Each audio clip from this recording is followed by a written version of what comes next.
तो गाइस आज मैं थोड़ा सा जो कॉलेज के स्टूडेंट्स हैं उनको बताना चाहूँगा कि आपको कैसे यूपीएससी की प्रिपरेशन करनी है।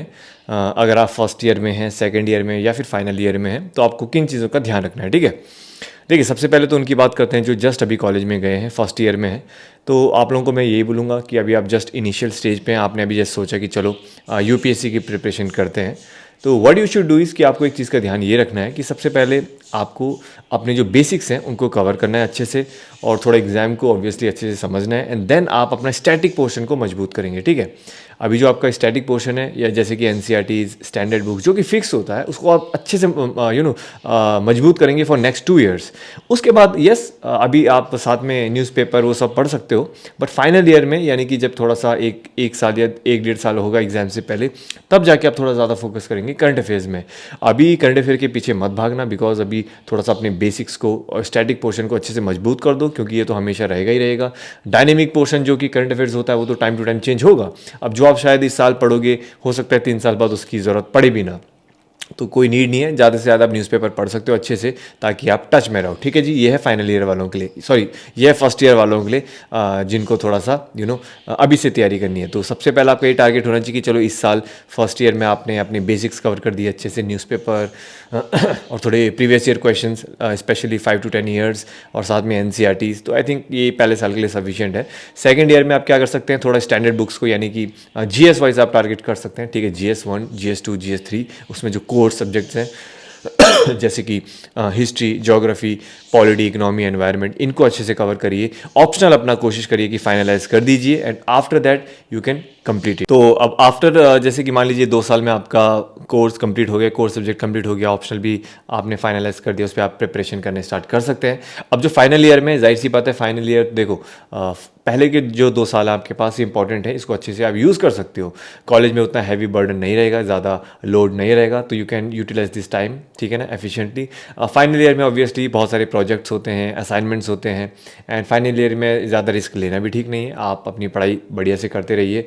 फाइनल ईयर में थोड़ा सा होता है कि जो एंड के जो एग्ज़ाम्स होते हैं वहाँ पे शायद आप यूपीएससी को उतना ज़्यादा टाइम ना दे पाओ, तो इसलिए जो अभी का इनिशियल टाइम है वहाँ पे अच्छे से उसको टाइम दीजिए, कवर कीजिए। एंड इस वे में आप ऑब्वियसली आप अच्छे हद तक, एक टाइम तक, एग्ज़ाम से काफ़ी पहले आप अपना सिलेबस कंप्लीट कर दोगे, तो आप बेटर पोजीशन में रहोगे as compare to other aspirants.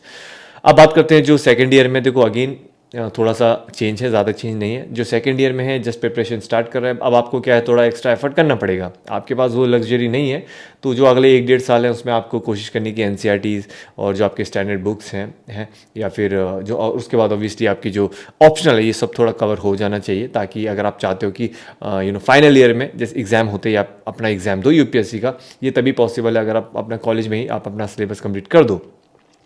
बहुत से फिर अगर जो कॉलेज में आपका कंप्लीट नहीं होता सिलेबस, तो फिर बहुत को ड्रॉप लेना पड़ता है, ठीक है जी। अब यही बेसिक सी चीज़ है कि ठीक है, अगर आप हो अभी सेकंड ईयर में, तो आप अभी अपने न्यूज़पेपर ऑब्वियसली अच्छे से रीड करना स्टार्ट कर दीजिए। मंथली मैगजीन अभी मत पढ़ना, वो फाइनल ईयर में पढ़ना। 1 साल पहले ही मंथली मैगजीन पढ़ना।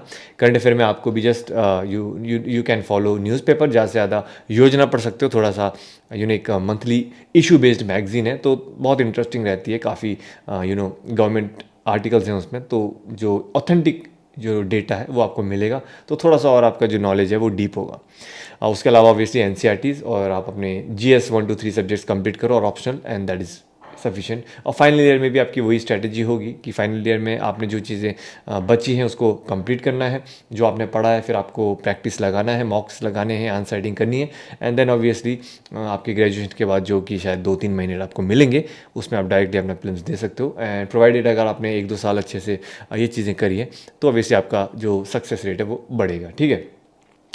अब आते हैं फाइनल ईयर वाले स्टूडेंट। देखो, फाइनल ईयर के स्टूडेंट के लिए obviously it is not going to be that easy, क्योंकि अब अगर आप अब सोच रहे हैं कि तैयारी स्टार्ट करने का, तो हो सकता है कि आपको अगले साल ड्रॉप लेना पड़ जाए, क्योंकि फाइनल ईयर है अपना। फाइनल ईयर अपने में ही वैसे इंपॉर्टेंट होता है, और यहाँ पर आप ऑब्वियसली प्रोजेक्ट्स हैं और जो फाइनल ईयर के एग्ज़ाम्स हैं, तो वहाँ पे आपको फोकस देना पड़ेगा। क्योंकि अगर अभी आप सोचोगे कि नहीं यूपीएससी का मैं प्रिपरेशन करूँगा पूरा, तो जो कॉलेज के एग्ज़ाम्स है, फाइनल सेमेस्टर्स है, वहाँ पे कुछ नंबर ऊपर नीचे हो गए, तो आपको भी पता है खामोखा दिक्कत हो जाएगी। तो क्यों ऐसी टेंशन लेना है, इससे बढ़िया ठीक है 1-1.5 महीने अच्छे से कॉलेज के एग्ज़ाम्स को दो, और उसके बाद फिर you are free, tension free रहोगे।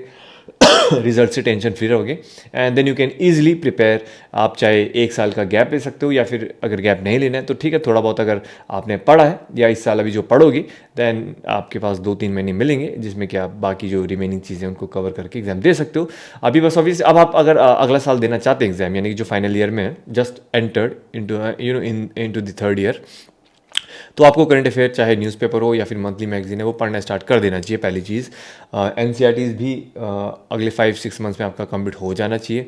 एंड उसके बाद ऑब्वियसली जो GS 1, 2, 3 सब्जेक्ट्स हैं, डिपेंडिंग कौन सा आप सब्जेक्ट पहले चूज़ करते हो, कौन सा टारगेट करते हो। मैं कहता हूँ subject wise and syllabus wise पढ़ाई करना, नॉट ऐसा नहीं कि पहले एक पूरा GS 1 कंप्लीट कर रहे हो, बिकॉज बहुत से ऐसे सब्जेक्ट्स हैं उसमें, बहुत से ऐसे टॉपिक्स हैं विच आर नॉट रेगुलर, जो एग्जाम के लिए ज़्यादा इंपॉर्टेंट नहीं होते हैं as compare to other major subjects. तो ये चीज़ें थोड़ा सा ध्यान करना है जब आप सिलेबस और PYQ एनालिसिस करोगे, तब आपको थोड़ा आइडिया लगेगा। एक सिस्टमेटिक वे में आगे चलिए, एक स्ट्रैटेजी बनाइए, एक प्लान बनाइए and that is it. No need to worry. In the end the only thing matters is आपने जो चीज़ें पढ़ी हैं, आप क्या कंसिस्टेंट रहे हैं, वॉज देयर सेल्फ डिसिप्लिन, वो सारी छोटी मोटी चीज़ें हैं। एंड बाकी ठीक है, आप इनको फॉलो करिए एंड दैट इज़ इट। बाकी आप and you are good to go. ठीक है, तो बहुत सी बेसिक सी चीज़ें मैंने बताई आप लोगों को कि भाई डिफ़र करता है पर्सन टू पर्सन, राइट। आप किस ईयर में हो, आपने पास में कितनी पढ़ाई कर ली, आपका बैकग्राउंड क्या है।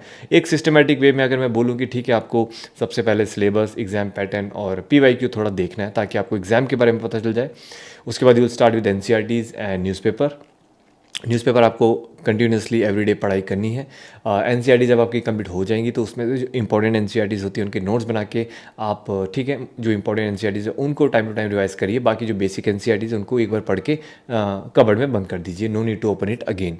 उसके बाद जाहिर सी बात है आप अपने स्टैंडर्ड बुक्स में आएंगे, रेफरेंस बुक्स में आएंगे एंड ये एक प्रोसीजर होता है, यानी कि स्टेप बाय स्टेप आप अपना लेवल बढ़ाएंगे and then once you complete your reference books और GS सब्जेक्ट्स, उसी दौरान आप अपनी मॉक्स और आंसर राइटिंग स्टार्ट कर देंगे सो दैट जो भी आपने पढ़ा उसको आप टेस्ट कर सको अच्छे से कि आप कहाँ पे स्टैंड करते हो। सिर्फ पढ़ा और अपने आप को टेस्ट नहीं करो, सो यू विल बी आप अपने आप को ही चीट कर रहे हो, बिकॉज आपको नहीं पता आप कहाँ पे एक्चुअली में स्टैंड करते हो। एंड देन ऑब्वियसली उसके बाद जो रिमेनिंग टॉपिक्स हैं, मेंस का रिवीजन एंड देन उसके बाद प्रीलिम्स आ जाएगा। तो जो भी आपने पढ़ा उसको रिवाइज करना है। You have to stick to limited sources. ये सारी बेसिक सी चीज़ें हैं that you need to follow. बाकी कनेक्टेड रहिए एंड टाइम टू टाइम मैं ऐसे वीडियोज़ और लाते रहूँगा। हो सकता है कभी फुल डिटेल में भी वीडियो लाऊँ, बट एज सच अभी नीड नहीं है। तो दैट्स इट। अगर आप नए हो तो please do join us. Thank you so much and see you in another video.